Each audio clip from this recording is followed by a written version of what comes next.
Hello दोस्तों, कैसे हैं आप लोग। आश्रम तो आपने बहुत देखे होंगे, लेकिन एक आश्रम ऐसा भी है जिसे एक बदनाम आश्रम कहा जाता है। और इस बदनाम आश्रम 3 का पार्ट 2 आज ही देखकर ख़त्म कराया मैंने। और यार, मुझे समझ में ये नहीं आ रहा है कि 2022 में सीज़न 3 का पार्ट 1 आया था इस बदनाम आश्रम का। तो यार, सीज़न 3 का पार्ट 2 लाने में 3 साल कैसे लग गए, और लग भी गए तो सिर्फ 5 एपिसोड ही आए। मतलब 3 साल में ये लोग सिर्फ 5 एपिसोड बना पाए। लेकिन फिर भी सीज़न 3 के पार्ट 2 में हमें क्लाइमैक्स मिल ही जाता है। लेकिन इसे तो बहुत पहले ही रिलीज़ हो जाना चाहिए था।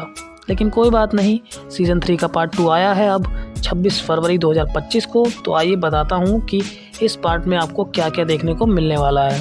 तो स्टोरी वहीं से शुरू होती है जहाँ से सीज़न 3 पार्ट 1 ख़त्म हुआ था। हालांकि पार्ट 1 का रिकैप भी दिखाया जाता है लगभग 10 मिनट तक, लेकिन फिर कहानी आगे बढ़ती है और बाबा निराला यानी बॉबी देओल खुद को निर्दोष साबित करवा ही लेते हैं। कैसे करते हैं ये बहुत ही इंटरेस्टिंग है, आपको ज़रूर अच्छा लगेगा।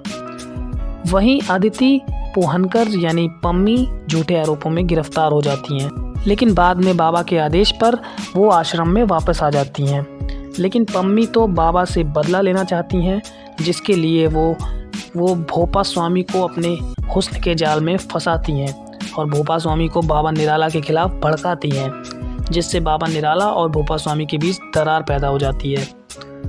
कहानी में इस बार भी कई उतार चढ़ाव होते ही हैं और कई बोल्ड सीन्स भी हैं जो जनता पसंद भी करेगी, जिस वजह से स्टोरी कुछ इंटरेस्टिंग तो लगती है। लेकिन कई जगह पर ऐसा लगता है जैसे स्टोरी को दोहराया जा रहा है। पहला एपिसोड बहुत स्लो है और बहुत बोरिंग सा लगता है, लेकिन स्टोरी एक बार रफ्तार पकड़ती है तो फिर क्लाइमैक्स पर ही जाकर रुकती है। एक्टिंग के मामले में बॉबी देओल सर ने बदनाम बाबा उर्फ निराला बाबा का बेहतरीन रोल किया है। उन्होंने अपनी एक्टिंग से निराला बाबा के कैरेक्टर से जस्टिस किया है। अदिति पोहनकर ने पम्मी के रोल में अच्छा काम किया है। चंदन रॉय सान्याल ने भोपा स्वामी के कैरेक्टर में जान डाल दी है, स्पेशली लास्ट के कुछ एपिसोड्स में। कुल मिलाकर एक बदनाम आश्रम सीज़न 3 पार्ट 2 बढ़िया ही रहा है। अगर आपने इसके पहले 2 सीज़न नहीं भी देखे हैं तो आप इस सीरीज़ को डायरेक्ट 3rd सीज़न से देख सकते हैं और आपको यहाँ से ये सीरीज़ समझ में भी आ जाएगी, क्योंकि बाबा के कारनामे ही ऐसे हैं। लेकिन आपको ये सीरीज़ सीज़न 3 से पसंद आ जाएगी, इसकी कोई गारंटी नहीं है। हालांकि अगर आपने पहले दोनों सीज़न और 3rd सीज़न का फर्स्ट पार्ट देख रखा है तो आपको 3rd सीज़न का सेकंड पार्ट ज़रूर पसंद आएगा, क्योंकि निराला बाबा आपको निराश नहीं करेंगे।